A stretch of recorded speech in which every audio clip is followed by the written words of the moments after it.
Imagología, la imagen como fenómeno intercultural. El dominio tematológico cuenta con un subcampo analítico diferenciado, la imagología, en el que la unidad objeto de estudio ya no se plantea en términos de tema o motivo, sino que como resultado de una acentuada coloración ideológica alcanza el nivel de cliché o estereotipo cultural. Dicha unidad, conformada por el binomio image, imagen, mirage, entendido el mirage como el reverso de la image, se diferenciaría por tanto de la unidad tematológica por excelencia, el tema, a partir de su constitución nacionalista, en el sentido de que la imagen no puede concebirse en cuanto arquetipo temático susceptible de concretarse en diversas obras, en diferentes literaturas. Ahí está la universalidad de los temas, ya que se configura en realidad como una construcción discursiva a través de la cual se abstraen los supuestos rasgos que permitirían caracterizar una comunidad nacional específica. Es por ello que la universalidad de la unidad de estudio imagológica no reside en la imagen particular, sino en los mecanismos mediante los cuales la imagen se construye. Esta introducción que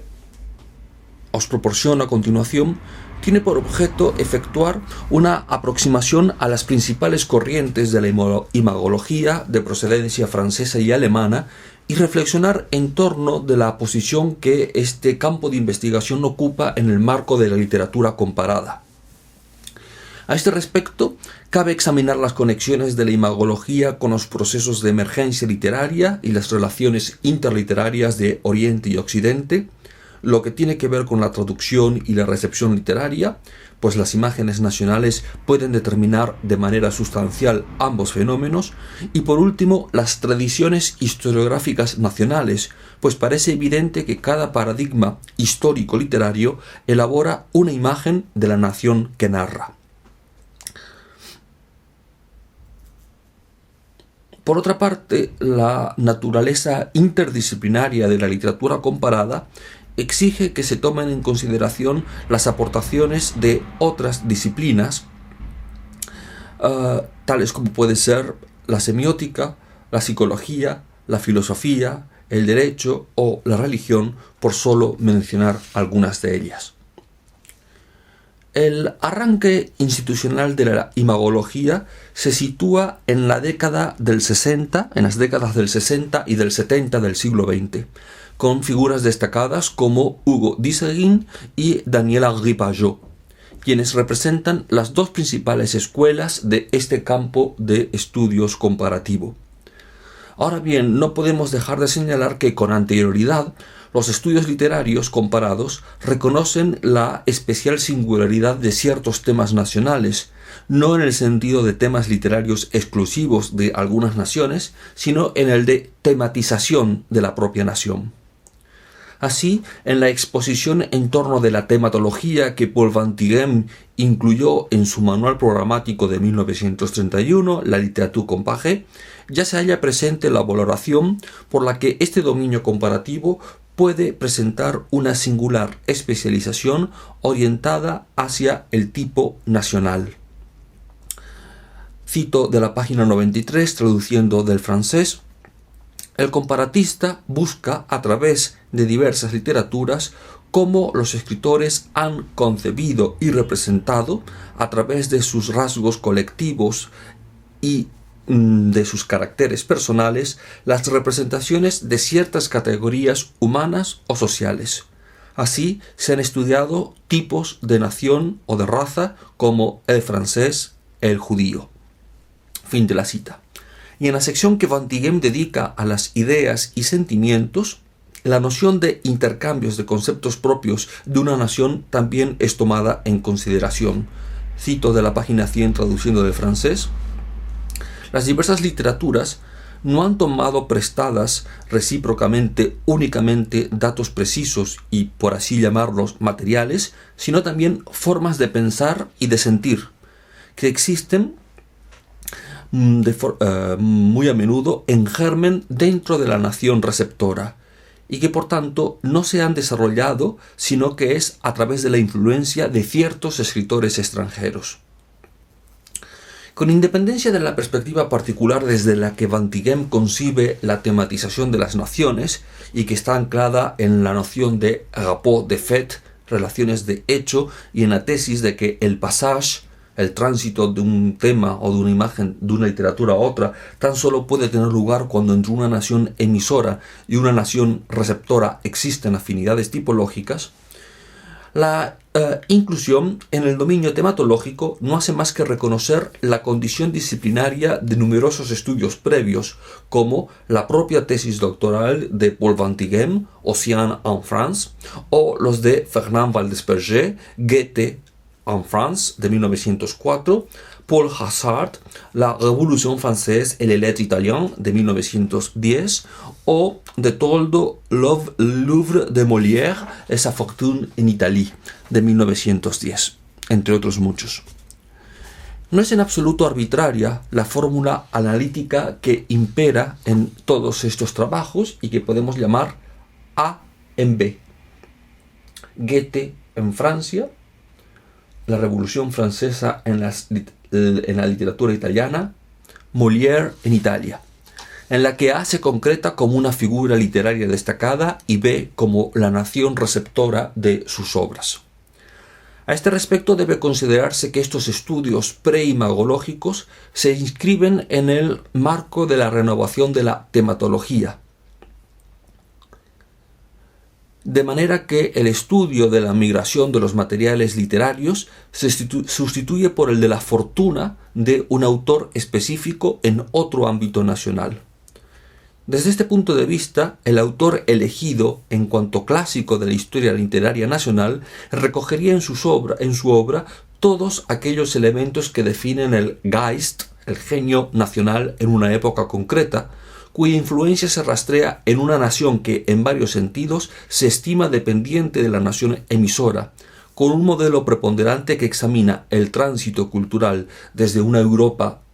central, constituida por Alemania, Francia e Inglaterra, hacia la periferia.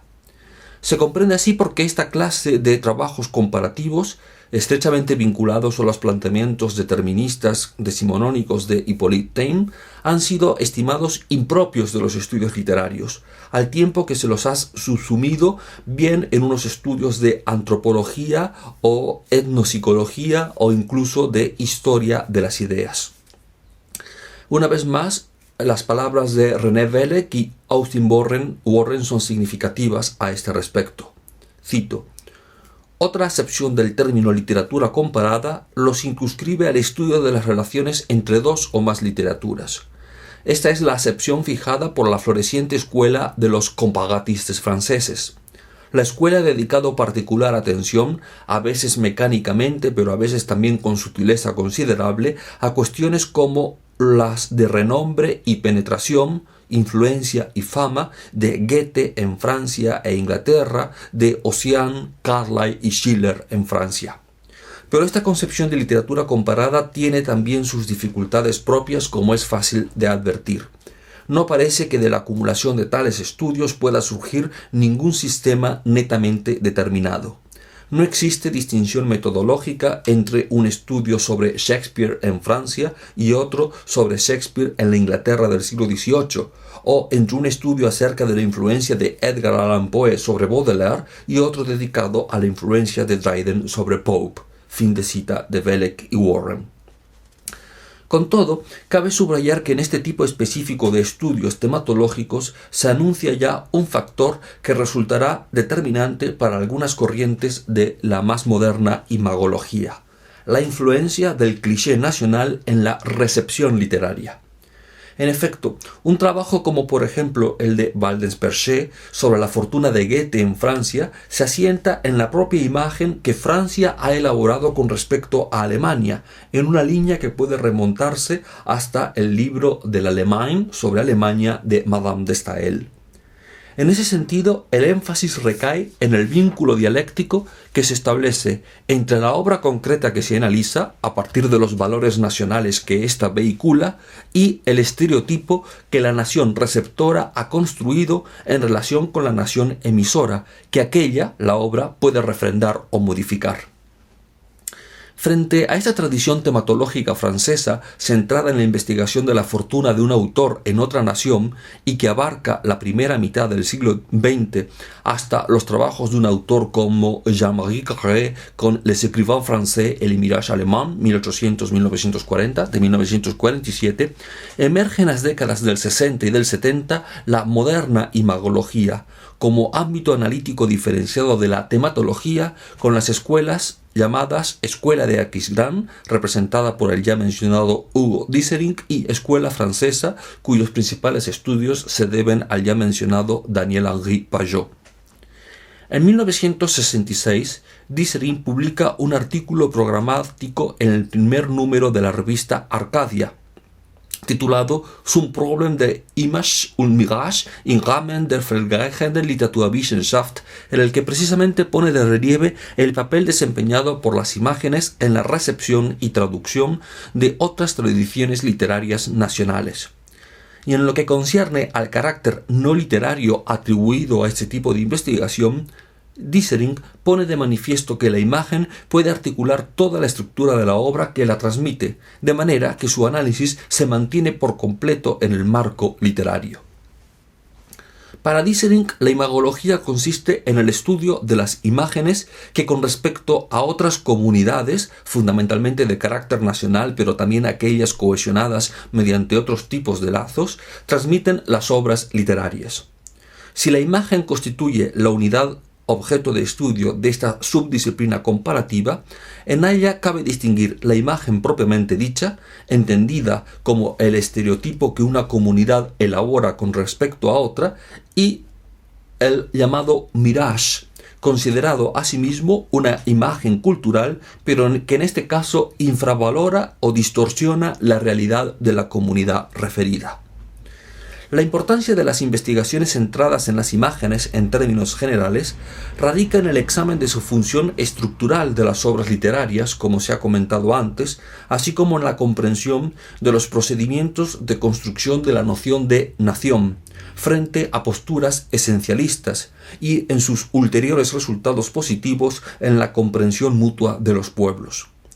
Ahora bien, es necesario señalar que para la escuela de Aquisgrán, este análisis de las imágenes debe ejecutarse desde una objetividad que trascienda la identidad nacional y cultural del investigador, lo que implica una diferencia sustancial con respecto al estudio imagológico llevado a cabo por los estudios postcoloniales, en el que precisamente se pone de relieve la location, la localización como método de conocimiento crítico. Por lo que se refiere de forma más específica a la investigación en torno de la nación como proceso histórico de construcción de una identidad colectiva, Dyserinck hace especial hincapié en el hecho de que los mismos procedimientos metodológicos que se emplean para el análisis de las imágenes de una comunidad elaborada por otra, con lo que constituyen heteroimágenes, puede aplicarse a la imagen que la comunidad compone de sí misma, autoimagen, y ello porque ambos mecanismos están dialécticamente implicados. Así, por ejemplo, una comunidad puede asumir como correcta la imagen que de ella posee otra comunidad, con lo que la heteroimagen se reconfigura como autoimagen, o, de manera inversa, puede rechazarla en cuanto mirage, con lo que se favorece un proceso de composición de una autoimagen precisamente a partir de esa heteroimagen que se estima inapropiada. Evidentemente, el problema teórico que subyace a esta cuestión es el de la referencialidad de las imágenes, en relación con lo cual cabe considerar la aportación de 1992 de Joep Lersen titulada Image and Reality in Belgium. Para Lersen, la funcionalidad de la imagen no radica en la veracidad de su contenido, sino en lo que él llama recognition value, valor de reconocimiento. Es por ello que los estudios imagológicos deben diferenciar en las obras literarias los enunciados que pueden enjuiciarse en términos empíricos referenciales de aquellas representaciones imagotópicas que, mediante la simulación de la referencialidad, manipulan a los anteriores. Tanto en la escuela de Aquisgrán como en las investigaciones llevadas a cabo por Lersen, Europa se configura como el campo de trabajo sobre el que se efectúa el estudio imagológico, tanto desde una perspectiva interliteraria como desde los mecanismos por los que las identidades coloniales ultramarinas definen las identidades de las metrópolis europeas. Ello hace que pueda hablarse de una tercera corriente de la imagología, a la que puede denominarse Escuela de Ámsterdam, en cuya universidad el propio Lersen dirige desde 1992 el Departamento de Estudios Europeos. Resulta destacable a este respecto que las relaciones interliterarias europeas se estimen un laboratorio cuyos resultados podrían extrapolarse a otros ámbitos culturales. Ahora bien, es evidente que si dichos resultados no se contrastan, por ejemplo, a través de los estudios de oeste-este, entendidos en el sentido amplio de Oriente y Occidente, cabe la posibilidad de que esta tendencia imagológica desemboque en una nueva forma de eurocentrismo. Como comenté antes, la renovación de los estudios imagológicos en Francia se produce gracias a las investigaciones debidas a Pajot. Sin lugar a dudas, y frente a las acusaciones en contra de los trabajos preimagológicos franceses de la primera mitad del siglo XX, centradas en el reconocimiento de que estos excedían el ámbito literario para abordar cuestiones propias de la etnopsicología, el interés de las contribuciones de Pajot reside en su profundización en los mecanismos de análisis literario propiamente dicho de las cuestiones imagológicas, con una notable influencia de la antropología estructural, Claude Lévi-Strauss, y de la semántica estructural, Algirdas-Julien Greimas. En primer lugar, Pajot amplía de manera considerable la noción de imagen, que, de identificarse con los clichés nacionales, pasa a interpretarse en cuanto unidad del imaginario social. Cito de Pajot: la imagen del extranjero se ha de estudiar como parte de un conjunto vasto y complejo, el imaginario. Más concretamente, el imaginario social, palabra tomada en préstamo a los historiadores en una de sus manifestaciones particulares, la representación del otro. Fin de cita.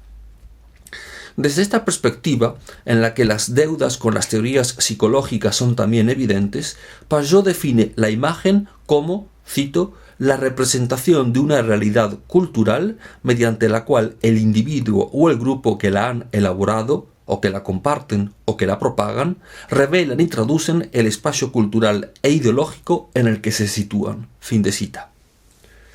Tras esta caracterización del objeto de estudio, se estima que el papel de la imagología radica en el análisis de la imagen en cuanto elemento de un lenguaje simbólico que se configura como un sistema de sentido. Este análisis debe articularse a partir de tres fases sucesivamente integradoras, de acuerdo con la perspectiva de Pajot. Primera fase, palabra; segunda fase, relación jerarquizada; y tercera fase, argumento. Por lo que a la primera fase se refiere, Pajot considera que el estudio literario ha de identificar en la obra aquellos términos a través de los cuales se transmite la imagen del otro. Estas palabras clave pertenecen a dos órdenes léxicos. Por una parte, los términos propios del lenguaje de la comunidad que observa y mediante los cuales se define la comunidad observada. Y, por otra parte, los términos tomados del lenguaje de la comunidad observada, extranjerismos, que son adoptados por la comunidad que observa sin recurrir a la traducción. Una vez identificado este específico repertorio léxico, debe examinarse su articulación estructural, para lo cual cabe recurrir a la noción greimasiana de isotopía y distinguir entre el campo semántico de la diferenciación, el otro frente al yo, y el de la asimilación, el otro como semejante al yo. La fase de la palabra proporciona como resultado un diccionario de imágenes, perteneciente a los estratos más superficiales de la obra en cuanto a sistema. A continuación, debe examinarse en una segunda fase cómo el diccionario articula la estructura general de la obra a través, por ejemplo, de la tematización de sus unidades. A la zaga de las aportaciones de Lévi-Strauss, Pajot considera que se han de identificar las grandes oposiciones que estructuran el texto, en especial a partir de los niveles de enunciación, espacialización y temporalización. Y, en tercer y último lugar, los haces de palabras clave organizados mediante oposiciones que quedan subsumidos en un argumento, hasta el punto de que ciertas imágenes se expresan de forma recurrente a través de argumentos constantes. En este sentido, los argumentos poseen una autoridad que debe ser sometida a examen crítico, ya que es ella la que posibilita que el argumento sea reactualizado, incluso en contradicción con los valores culturales que imperan en un momento dado. A nivel individual, la escritura sobre el otro puede permitir al yo autodefinirse. A nivel colectivo, esa misma escritura favorece una liberación frente a las normas sociales de la comunidad a la que se pertenece. Así, Pajot distingue tres formas fundamentales por las que el otro es representado. Primera, manía. La comunidad extranjera se considera superior a la comunidad a la que se pertenece, por lo que se genera con respecto a esta una visión despectiva, el midrash, al tiempo que la imagen de la otra comunidad se configura como un espejismo que favorece los intercambios unívocos, préstamos. En segundo lugar, fobia. La comunidad extranjera se considera inferior a la comunidad a la que se pertenece, de manera que se construye un espejismo que representa a esta última. Y, en tercer lugar, filia. La comunidad extranjera y la propia se conciben en términos igualmente positivos, por lo que ésta se manifiesta dispuesta a acoger los valores de aquella como fórmula de intercambio bilateral. Una vez que hemos visto las aportaciones básicas de la escuela de Aquisgrán y la escuela francesa, en la que también deberíamos incluir los trabajos de Jean-Marc Morat asociados a la francofonía y los de la escuela de Ámsterdam, podemos tomar en consideración otros estudiosos destacados de la imagología como Alexandru Dutu en Rumanía, quien centra su atención en la productividad de los relatos de viaje en la determinación de las imágenes, o Franco Meregali en Italia, quien aborda las vinculaciones de la imagología con la recepción literaria.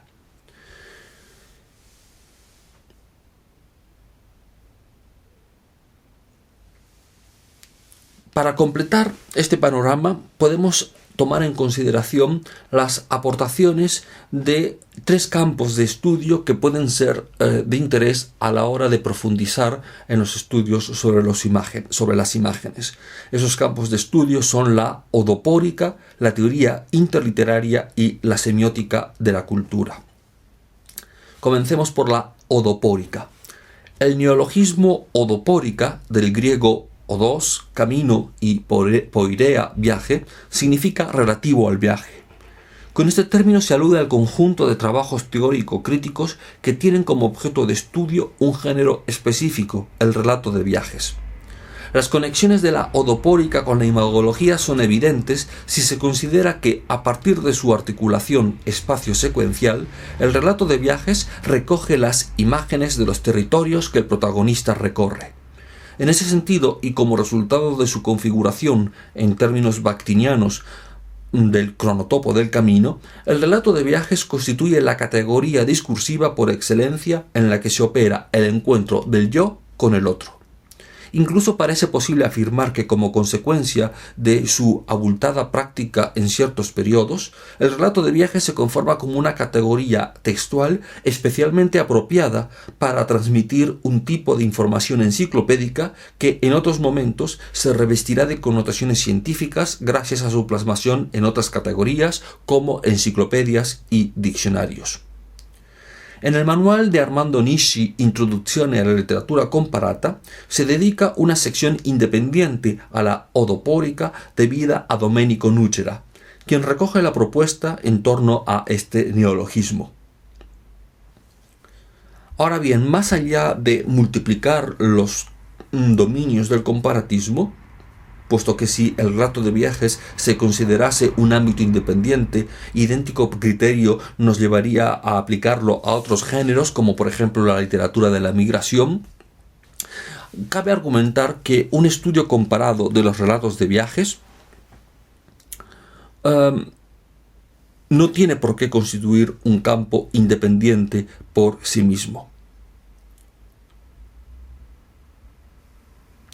¿Cuáles podrían ser algunas líneas de investigación en la confluencia entre imagología y odopórica? Podemos considerar líneas como las variaciones en la construcción de imágenes entre relatos de viajes autodiegéticos y heterodiegéticos, listados léxicos bilingües incluidos en las guías de viaje como indicio de la realidad ajena que se representa, una retórica de la descripción empleada para hacer comprensible la otra realidad a la comunidad de recepción para la que se concibe la obra, o el recurso a la fórmula del viaje con el fin de testimoniar la veracidad de las imágenes en el caso de los relatos de viaje fingidos. En cualquier caso, hay que hacer especial hincapié en que el relato de viaje, más que una representación objetiva de los espacios que se transitan, se configura como un recorrido por los territorios del imaginario. En segundo lugar, la teoría interliteraria. Tal vez uno de los campos más fructíferos de la imagología radique en las posibilidades que ofrece para examinar los mecanismos de la recepción literaria, en el sentido de que las imágenes que una comunidad elabora con respecto a otra determinan la clase de contacto literario que se establecerá entre ambas. Préstamos, rechazos o intercambios bilaterales si se recupera la terminología de Pajot. Se puede considerar a este respecto el encuentro, por ejemplo, entre las sociedades españolas e indígenas, con ocasión del descubrimiento, y la subsiguiente infravaloración del Amostli, en el caso de las culturas mesoamericanas, como resultado de la diversidad de códigos gráficos y del soporte de la escritura. Es esta una cuestión en la que los relatos de viaje constituyen también una fuente básica de información, ya que en ellos se incluyen noticias y contenidos que conciernen precisamente a la apreciación artística en términos generales y literaria de manera más particular. Podemos reparar en el caso de Italia como destino prototípico del Grand Tour romántico y en la información literaria transmitida por los diversos viajes a Italia, desde el viaje a Italia, con especial énfasis en las corrientes teatrales de Leandro Fernández de Moratín o el Italienische Reise de Goethe. El influjo de la imagen en el contacto literario se configura como un aspecto fundamental de los análisis más amplios que lleva a cabo la teoría interliteraria en el marco de lo que Dionys Diurysin denomina contactos externos en cuanto subtipo de relaciones genéticas. Cito de la página 114 de Diurysin. Un capítulo extremadamente interesante y único en el abanico de los contactos externos es el de los mitos nacionales, que no puede ser ignorado en el estudio comparado de la literatura, dado que frecuentemente condicionan ideas sobre la literatura en un grado elevado y también la propia recepción interliteraria. Fin de cita. A este respecto, Diurysin señala que incluso cuando la imagen deforma la realidad de la comunidad que representa, un mirage por tanto, su valor reside en la nueva realidad que puede suscitar, precisamente a través de sus influjos en la recepción literaria. Se trata de una cuestión de máximo interés que carece, sin embargo, de un desarrollo adecuado. Así serían imprescindibles trabajos críticos que den cuenta de situaciones históricas específicas, tanto entre comunidades políticas independientes como entre aquellas que conviven en un único marco institucional. Por otra parte, habría que examinar cuáles son los mecanismos que, en una relación dialéctica con las imágenes, coadyuvan a la específica recepción de la que será objeto la literatura de la otra comunidad. Entre estos mecanismos se incluye sin duda la institucionalización académica de los programas de estudio de los programas de literatura que se someten a estudio. Podemos pensar, por ejemplo, en las diferencias en los modelos de lectura de la obra de Shakespeare en Gran Bretaña o en los países de la Commonwealth, cuyas consecuencias en la propia articulación social y cultural de la comunidad son evidentes. Y en tercer y último lugar, semiótica de la cultura. Tal vez una de las carencias más acuciantes de la imagología radique en que su marco epistemológico no se haya suficientemente desarrollado. A este respecto, habrá que valorar cómo los estudios vinculados a la semiótica de la cultura pueden dotar a la imagología de una metodología y enfoque altamente productivos. En efecto, a partir de los trabajos consagrados a la asimetría funcional del cerebro, el semiólogo Juri Totman ha llevado a cabo un análisis de sus implicaciones en una teoría de la interacción de las culturas, cuya hipótesis central establece que en la creación de la identidad del yo operan los vínculos establecidos con el otro. La confluencia de estos postulados con las aproximaciones imagológicas resulta palpable. Añádase que, a partir de la aplicación de esta perspectiva semiótica, el estudio imagológico se enriquece gracias a la consideración de la literatura junto a otras categorías discursivas que determinan asimismo la imagen que unas comunidades crean con respecto a otras, así como el tipo de contacto que se establece entre ellas, lo que sin duda redunda en una comprensión más profunda de las funciones que desempeña la literatura. En el marco de la literatura comparada, la imagología favorece una reflexión crítica en torno de numerosas cuestiones fundamentales de la teoría literaria, tales como la recepción, la traducción, el canon o la intertextualidad, entre otras.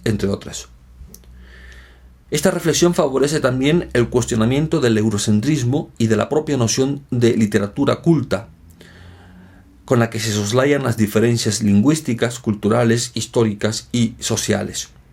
En ese sentido, constituye una fórmula de exploración de lo que Claudio Guillem llama lo diverso y al mismo tiempo de lo uno, ya que, como se ha examinado en esta presentación, la imagen carece de universalidad desde el punto de vista de su concreción específica, pero no cuando se toman en consideración los mecanismos de relación entre el yo y el otro, por los que la imagen se concibe como un mecanismo de construcción identitaria.